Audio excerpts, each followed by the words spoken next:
بسم اللہ الرحمن الرحیم.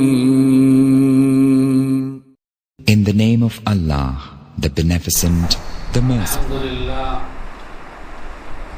الحمدللہ رب العالمین والصلاة والسلام علی سید الانبیاء والمرسلین وعلى آلہ واصحابہ اجمعین، اما بعد فقد قال اللہ تبارک وتعالی فی القرآن المجید والفرقان الحمید. اعوذ باللہ من الشیطان الرجیم، بسم اللہ الرحمن الرحیم. النبی اولی بالمؤمنین من انفسهم وازواجه امہاتهم. وقال النبی صلی اللہ علیہ وسلم لا يؤمن احدكم حتى أكون أحب إليه من والده وولده والناس أجمعين. صدق الله العظيم وصدق رسوله النبي الكريم ونحن على ذلك من الشاهدين والشاكرين. محترم بزرگوں اور دوستو، جس طرح سے نبی کریم صلی اللہ علیہ وسلم پر ایمان لانا ہم پر فرض ہے، آپ پر ایمان لائے بغیر ہمارا ایمان مکمل نہیں ہوتا، ہمارا ایمان نہیں بنتا، ایمان ہوتا ہی نہیں. اسی طرح سے نبی کریم صلی اللہ علیہ وسلم سے محبت کرنا بھی ایمان کا جز ہے. نبی کریم صلی اللہ علیہ وسلم سے محبت کے بغیر اگر کوئی ایمان کا دعویٰ کرتا ہے تو وہ جھوٹا ہے، وہ ایمان والا ہو ہی نہیں سکتا. قرآن پاک میں اللہ فرماتے ہیں النبی اولی بالمؤمنین من انفسهم. نبی صلی اللہ علیہ وسلم ایمان والوں کے لیے ان کی جانوں سے بھی زیادہ حق رکھتے ہیں. جب تک ایک ایمان والے کے پاس نبی کریم صلی اللہ علیہ وسلم ان کی جان سے بھی زیادہ پیارے نہ ہو جائیں، محبوب نہ ہو جائیں، وہ ایمان والا نہیں ہو سکتا. اور ایک حدیث ہے، اللہ کے نبی صلی اللہ علیہ وسلم نے فرمایا لا یؤمن احدکم حتی اکون احب الیہ من والدہ وولدہ والناس اجمعین. تم میں سے کوئی شخص اس وقت تک ایمان والا نہیں ہو سکتا جب تک کہ میں اس کے پاس اس کے والد سے، اس کی اولاد سے، اس کی اپنی ذات سے زیادہ محبوب نہ ہو جائے. ایک مرتبہ اللہ کے نبی صلی اللہ علیہ وسلم حضرت عمر ابن الخطاب رضی اللہ عنہ کا ہاتھ پکڑے ہوئے تھے، تو عمر رضی اللہ عنہ نے نبی کریم صلی اللہ علیہ وسلم سے فرمایا اے نبی کریم صلی اللہ علیہ وسلم، اللہ کی قسم آپ میرے نزدیک میری جان کے علاوہ ہر چیز سے بھی زیادہ عزیز ہیں، ہر چیز سے بھی زیادہ پیارے. تو اللہ کے نبی صلی اللہ علیہ وسلم نے فرمایا اے عمر، ابھی تمہارا ایمان مکمل نہیں ہوا. جب تک میری اپنی جان سے بھی میں تمہارے پاس محبوب نہ ہو جاؤں تمہارا ایمان مکمل نہیں ہوگا. تھوڑی دیر کے بعد پھر عمر رضی اللہ تعالیٰ عنہ نے فرمایا ہاں اللہ کے نبی صلی اللہ علیہ وسلم، اب آپ میرے نزدیک میری جان سے بھی زیادہ محبوب.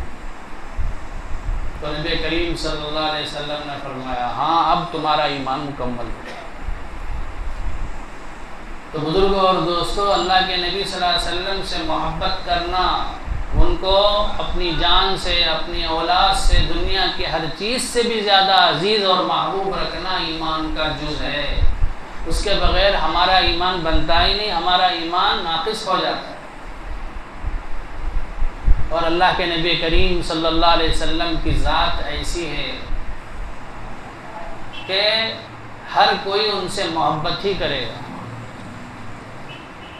کیونکہ محبت کرنے کے جو بھی اسباب پائے جاتے ہیں وہ سب کے سب ہمارے نبی کریم صلی اللہ علیہ وسلم کی ذات اقدس میں موجود ہیں۔ عام طور پر 4 چیزیں ہیں جن کی وجہ سے ایک انسان دوسرے انسان سے محبت کرتا ہے۔ ایک ہے جمال، اور ایک ہے کمال، اور ایک ہے نوال، اور ایک ہے قرابت۔ جمال یعنی خوبصورتی۔ آدمی جب کسی کو یا کسی بھی چیز کو، کسی انسان کو خوبصورت دیکھتا ہے تو آدمی کو فطری طور پر اس سے محبت ہو جاتی ہے، اس سے عشق ہو جاتا ہے۔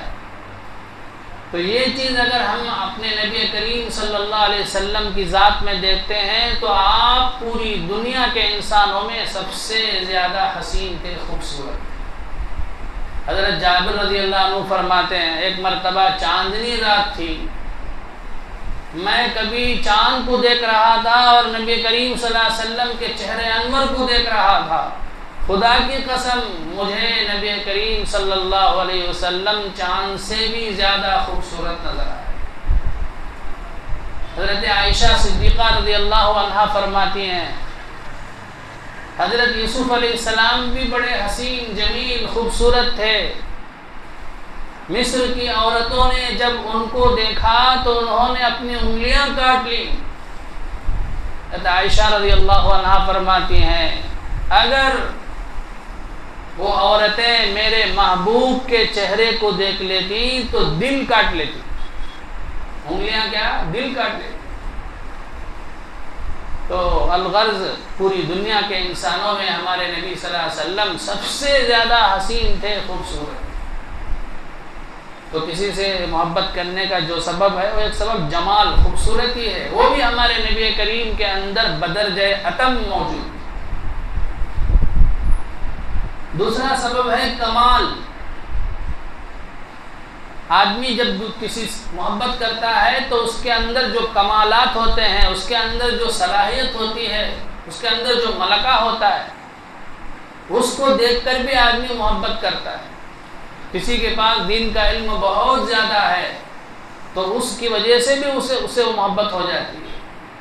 کسی کے اندر کوئی ٹیلنٹ ہے، بہت زیادہ صلاحیت ہے، قابلیت ہے، دنیا ہی کی کیوں نہ ہو، بہت اچھا کرکٹ کھیلتا ہے، بہت اچھا ایکٹنگ کرتا ہے، تو بہرحال کوئی بھی کمال ہو تو اس کی وجہ سے بھی ایک آدمی دوسرے سے محبت کرنے لگتا ہے۔ تو بزرگوں اور دوستوں، اگر ہمارے نبی کریم صلی اللہ علیہ وسلم کی ذات میں دیکھا جائے تو اللہ تبارک و تعالیٰ نے آپ کے اندر بھی کمالات بے شمار رکھتے تھے۔ آپ جامع الکمالات، آپ کے کمالات اور خصائص اتنے زیادہ ہیں کہ ہمارے بزرگوں نے اس پر کئی کتابیں لکھی ہیں، خصائص کبریٰ وغیرہ وغیرہ۔ تو اتنے کمالات آپ کے اندر ہیں۔ سب سے بڑا کمال یہ ہے کہ اللہ نے آپ کو ساری انسانوں کا سردار بنایا۔ حدیث میں آتا ہے، خود آپ صلی اللہ علیہ وسلم نے فرمایا انا سید ولد آدم یوم القیامہ ولا فخر، میں قیامت کے دن سارے انسان کا سردار رہوں گا، میں اس پہ فخر نہیں کرتا۔ اور ایک جگہ اللہ فرماتے ہیں وما كان محمد ابا احد من رجالكم ولكن رسول اللہ وخاتم النبیین۔ اور آپ کا اور ایک کمال، بے شمار کمالات ہیں، خاص کمالات کا ذکر کرتا ہوں۔ آپ کا اور ایک کمال یہ ہے کہ آپ سب سے آخری نبی ہیں، خاتم النبیین۔ آپ پر اللہ نے نبوت کا سلسلہ ختم کر دیا اور آپ تمام انبیاء کے سردار ہیں، سید الانبیاء، سید الرسل۔ تو ایسے بے شمار کمالات ہمارے نبی کریم صلی اللہ علیہ وسلم کی ذات میں موجود ہیں۔ تو اس کی وجہ سے، اس اعتبار سے بھی اگر ہم نبی کریم صلی اللہ علیہ وسلم سے محبت نہ کریں تو پھر اور کس وجہ سے محبت کریں؟ اور تیسری چیز ہے نوال، یعنی احسان۔ اللہ کے نبی کریم صلی اللہ علیہ وسلم کا ہم پر بے شمار احسان ہے۔ سب سے بڑا احسان ہے کہ آپ ہی کی ذات سے یہ دنیا قائم ہے۔ اگر آپ کی ذات نہیں ہوتی تو اللہ دنیا کو پیدا نہیں کرتا۔ لولاہ لما خلقت الافلاک. اور آپ صلی اللہ علیہ وسلم کو اللہ نے رحمت للعالمین بنایا، ساری دنیا والوں کے لیے رحمت. آپ کی امت میں ہمیں پیدا فرمایا، اور آپ صلی اللہ علیہ وسلم ہمارے لیے زندگی بھر فکر کرتے رہے، حتیٰ کہ آخری لمحے میں بھی آپ صلی اللہ علیہ وسلم کی ذات امتی امتی کہہ رہی تھی، امتی کی فکر تھی. قیامت کے میدان میں بھی سب سارے انبیاء اپنی لغزشوں کی وجہ سے اللہ سے ڈرتے ہوئے معذرت کر دیں گے سفارش کرنے سے، تو ہمارے نبی کریم صلی اللہ علیہ وسلم تنے تنہا کھڑے ہو کے پوری انسانیت کی شفاعت کریں گے، سفارش کریں گے. اور کتنے احسانات گنا ہے. اللہ کے نبی نے ہمیں کیا کیا چیزیں سکھائی ہیں. کھانے کا طریقہ سکھایا، پانی پینے کا طریقہ سکھایا، سونے کا طریقہ سکھایا، استنجا کرنے کا طریقہ سکھایا، پیشاب پیخانے کا طریقہ سکھایا، بیوی بچوں کے ساتھ زندگی گزارنے کا طریقہ سکھایا، نماز پڑھنے کا طریقہ سکھایا. الغرض پیدائش سے لے کے موت تک ایک انسان کے لیے کیا کیا چیزیں ضروری ہیں، ساری چیزیں ہمارے نبی نے ہمیں ایک ایک کر کے بتائی. یہ کتنا بڑا احسان. تو اس اعتبار سے بھی ہمیں نبی کریم صلی اللہ علیہ وسلم سے سچے دل سے محبت ہونی چاہیے. چوتھی چیز ہے قرابت، رشتہ داری. آدمی کو دوسرے سے محبت ہوتی ہے اپنا قریبی ہونے کی وجہ سے، رشتہ دار ہونے کی وجہ سے. باپ کو بیٹے سے محبت ہوتی ہے، شوہر کو بیوی سے محبت ہوتی ہے، بھائی کو بہن سے ہوتی ہے، باپ کو بیٹی سے ہوتی ہے. یہ سب رشتہ قرابت. تو رشتے کی وجہ سے بھی محبت ہوتی ہے. اور ہمارے نبی کریم صلی اللہ علیہ وسلم سے ہم تمام کا کیا رشتہ ہے؟ اللہ نے قرآن میں فرمایا النبی اولی بالمؤمنین من انفسہم وازواجہ امہاتہم. نبی کی ساری بیویاں ایمان والوں کی مائیں ہیں.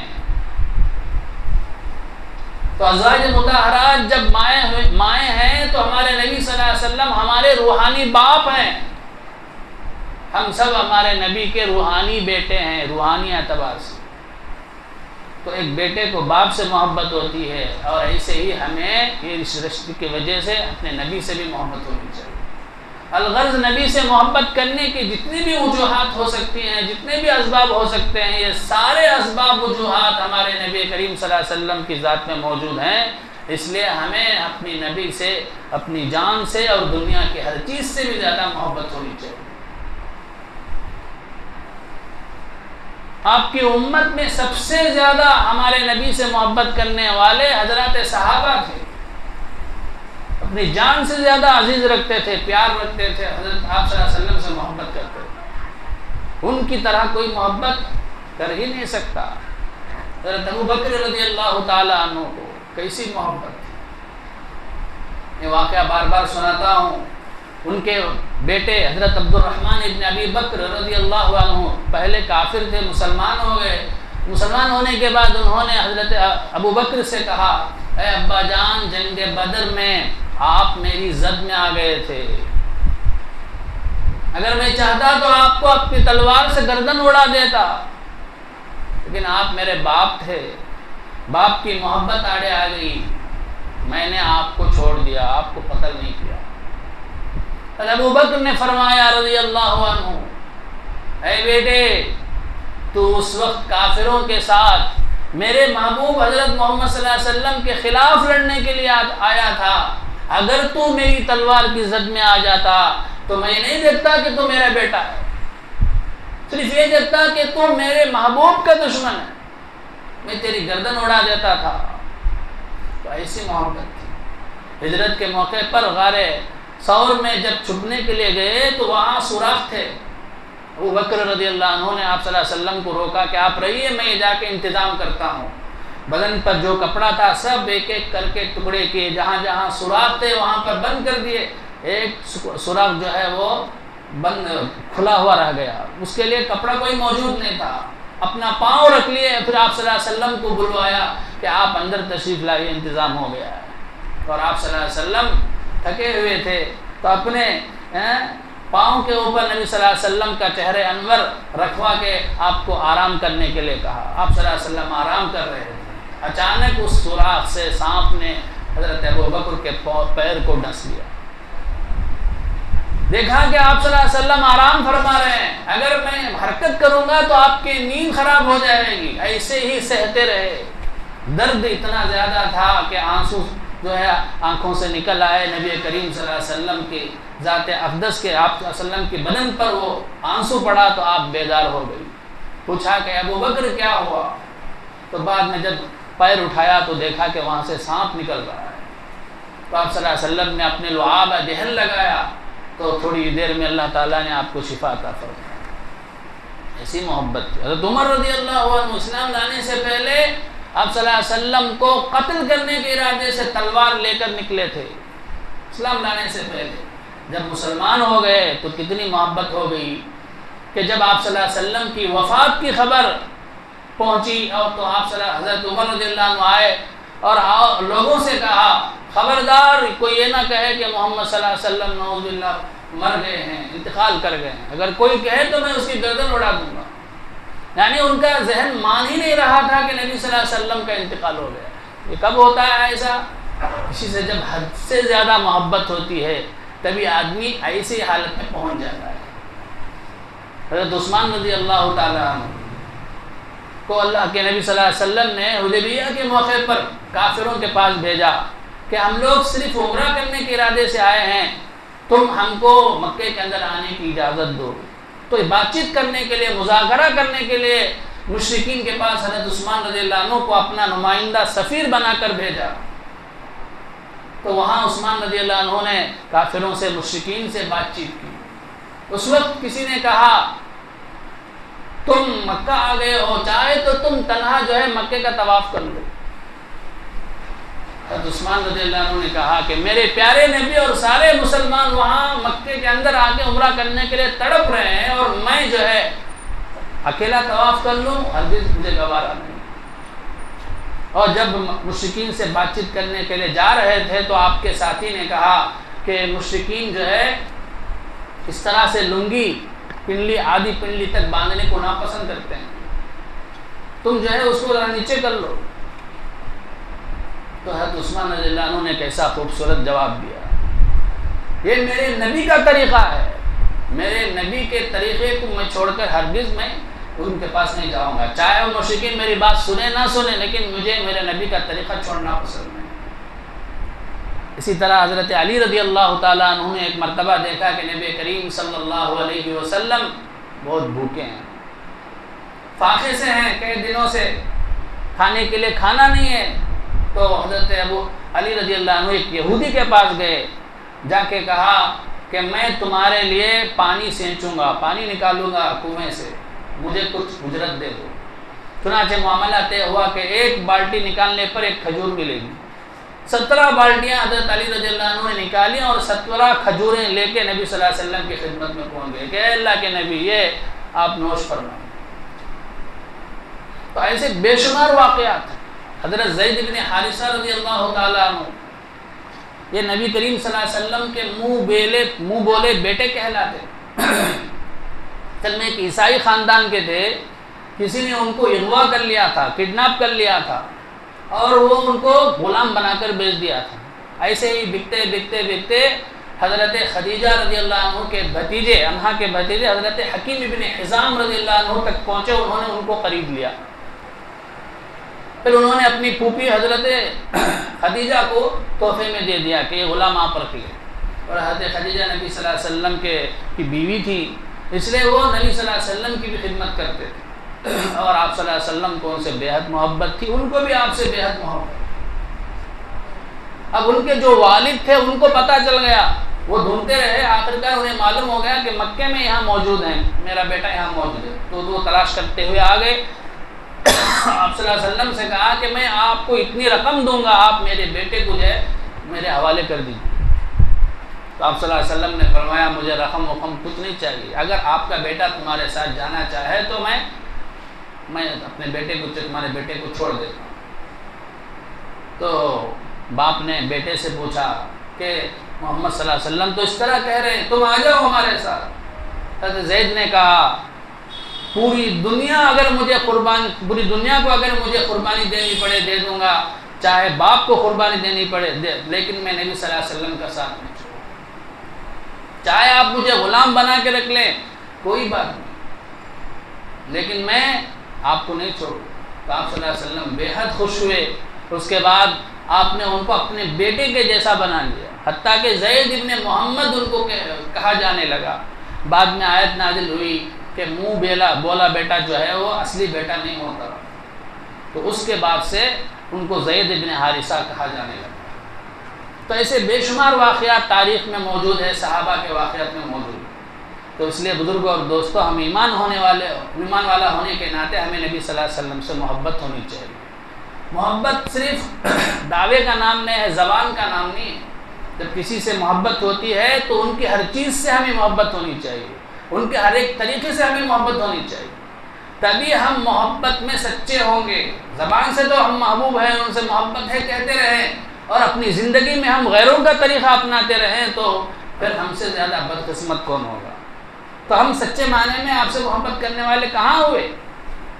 لو کان حبک صادقا لاطعتہ ان المحب لمن يحب يطيع. اگر تیری محبت سچی ہوتی تو تو محبت ان سے ان کی اطاعت کرتا، ان کی فرمانبرداری کرتا.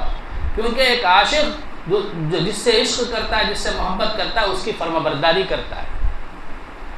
آخر میں ایک حدیث سنا کر اپنی بات ختم کرتا ہوں.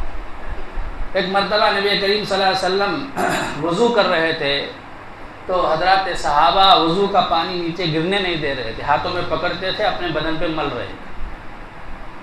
تو صحابہ کو محبت تھی. تو آپ صلی اللہ علیہ وسلم نے صحابہ سے پوچھا یہ کام کیوں کر رہے ہو آپ لوگ؟ تو صحابہ نے کہا کہ ہم کو آپ سے اور اللہ سے محبت ہے، محبت کی وجہ سے ہم ایسا کر رہے ہیں. تو آپ صلی اللہ علیہ وسلم نے فرمایا اگر اللہ سے اور رسول سے کسی کو محبت ہے، چاہیے کہ وہ جب بھی بات کرے تو سچی بات کرے، امانت کو صحیح طور پر ادا کر دے، امانت میں خیانت کرے، اپنے پڑوسیوں کے ساتھ حسن سلوک کرے. تو اللہ کے نبی صلی اللہ علیہ وسلم نے فرمایا کہ سچی محبت یہی ہے کہ تم میرا اور اللہ کا ہر حکم میں اطاعت کرو، ہر حکم میں پیروی کرو، تبھی تم سچے ہوگے اپنے دعوے میں، اپنی محبت میں. ورنہ آسان کاموں کو کر لینے سے، جو مشقت والے کام نہیں ہیں ان کو کر کے محبت کا ثبوت دیں گے تو محبت نہیں ہوگی. ہر چیز میں، چاہے ہمارا کوئی بھی معاملہ ہو، تجارت ہو، شادی بیاہ ہو، خوشی ہو، غم ہو، ہر معاملے میں ہمیں نبی صلی اللہ علیہ وسلم کے طریقے کو، نمونے کو دیکھنا چاہیے کہ نبی نے اس وقت کیا کیا. اب دنیا میں بھی آدمی کو محبت ہوتی ہے، کسی کرکٹر سے محبت ہو جاتی ہے تو وہ جس طرح سے کھیلتا ہے یہ بھی اسی طرح کھیلنے کی کوشش کرتا، وہ جس طرح سے شاٹ لگاتا وہ بھی اسی طرح شاٹ لگانے کی کوشش کرتا. اور اسی طرح اداکاروں سے محبت ہو جاتی ہے تو وہ جس طرح سے کپڑے پہنتا ہے یہ بھی اسی طرح پہننے کی کوشش کرتا ہے. تو یہ سچی محبت ہوتی ہے. تو ایسے ہی اگر ہمیں اپنے نبی سے سچی محبت ہے تو پھر ہمیں نبی صلی اللہ علیہ وسلم کا ایک ایک طریقہ محبوب ہونی چاہیے، پسندیدہ ہونی چاہیے، ایک ایک طریقے پہ ہمیں عمل کرنی چاہیے. اللہ مجھے بھی آپ کو بھی اس کی توفیق عطا فرمائے. آمین. وآخر دعوانا الحمدللہ رب العالمین.